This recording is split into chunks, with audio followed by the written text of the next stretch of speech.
பொய்யாமொழி நாளை காலையில் அமைச்சர் மத்திய அரசுக்கு கேந்திர வித்யா பள்ளிகளுக்கு எங்களுக்கு தமிழ் ஆசிரியர்கள் வேண்டும், அதில் 3வது மொழியாக தமிழ் இருக்கும்னு கடிதம் எழுதினாங்கன்னா நாளைக்கு சாயந்தரம் பிரதான் அவர்களை சந்தித்து என்ன வேண்டுமோ செய்து கொண்டு வருகின்றோம். ஒரு நிமிஷம் நான் சேலஞ்ச் பண்றேன். நான் எஜுகேஷன் மினிஸ்டருக்கு சேலஞ்ச் பண்றேன். நாளைக்கு காலையில் கேந்திரிய வித்யாலயால சொல்றது கேளுங்க, கேள்வி கேட்டீங்க கேட்கறதுக்கு கேந்திரிய வித்யாலயா இந்தியாவிலிருந்து தமிழ்நாட்டுக்குள்ள டிரான்ஸ்பரபிள் ஜாபில் இருக்கக்கூடிய மத்திய அரசு பணியில் இருக்கக்கூடிய எல்லோருக்கும் நாங்கள் 3வது மொழி தமிழ் மொழியை சொல்லிக் கொடுக்க போகின்றோம் கேவியில அப்படின்னு அன்பில் மகேஷ் பொய்யாமொழி அவர்கள் கடிதம் எழுதினா நாளைக்கு சாயந்தரம் நான் டெல்லியில் இருக்கேன். உங்களுக்கு தரவுகளோடு நான் வர்றேன். எத்தனை கேவி இருக்கு, எத்தனை வேணும், எத்தனை கேட்கறாங்க. அன்பில் மகேஷ் பொய்யாமொழி நான் சப்போர்ட் பண்றேன். இந்தியாவில் இருக்கக்கூடிய எந்த அரசு அதிகாரி டிரான்ஸ்பரபிள் ஜாப்ல தமிழ்நாட்டில் வந்து அவங்க குழந்தை கேவியில படிக்கிறாங்கன்னா 3வது மொழி தமிழ் படிக்கட்டும், தயார். நான் கேட்கிறது 52 லட்சம் அரசு பள்ளி மாணவர்கள் 3வது மொழியா அவர்களுடைய விருப்ப மொழியா படிக்கிறாங்க. இதுக்கு தயாரான நான் கேட்கிறேன்.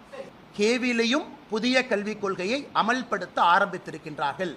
அப்ப கேந்திரிய வித்யாலயும் 3 மொழியை டீச் பண்ணணும். கேந்திரிய வித்யாலயாலையும் 3 மொழி டீச் பண்ணணும். ஜவஹர் நவோதயா வித்யாலயாலையும் 3 மொழி டீச் பண்ணணும். எல்லாத்துலயும் 3 மொழி டீச் பண்ணணும். அதுல உங்களுக்கு 3வது மொழியாக கேந்திரிய வித்யாலயா தமிழகத்துல 3வது மொழியாக டீச் பண்ணா நாங்க தயார், ரெடி. நாங்க ரெடி இல்லைன்னு சொல்லவே இல்லை, தயார்னு சொல்றோம்.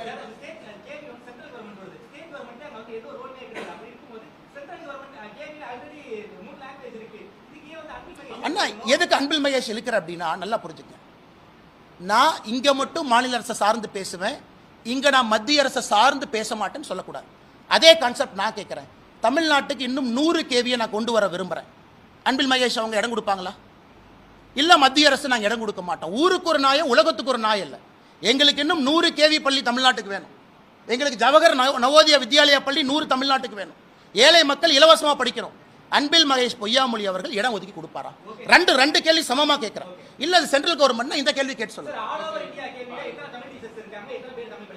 அண்ணே நான் அமைச்சரானதுக்கு அப்புறம் இந்த கேள்வி சொல்றேன்னு. தனி மனிதனாக அவங்ககிட்ட இத்தனை ஐஏஎஸ் ஆஃபீஸர் இருக்காங்க, அவங்களால இத்தனை ஐஏஎஸ் ஆஃபீஸர் வச்சு ஒரு தரவு கொடுக்க முடியல. தனி மனிதனாக இவ்வளவு தரவு உங்களுக்கு கொடுக்குறேன். சொல்றது கேளுங்க. கவர்மெண்ட்ல அங்கம் இல்லையா? கவர்மெண்ட்ல அங்கமா? நான் பதவி பிரமாணம் எடுத்து டேட்டா ஆக்சஸ் எனக்கு இருக்கா? நான் கான்ஸ்டிடியூஷனல் ஓத் எடுத்திருக்கேனா? எனக்கு டேட்டா ஆக்சஸ் கொடுப்பாங்களா? நான் கேட்க மாட்டேன். அது தவறு. அப்படி கேட்டீங்கன்னா நீங்களும் ஜெயிலுக்கு போகணும், நானும் ஜெயிலுக்கு போகணும். நீங்க தப்பு பண்ணலாம், நான் தப்பு பண்ண மாட்டேன்.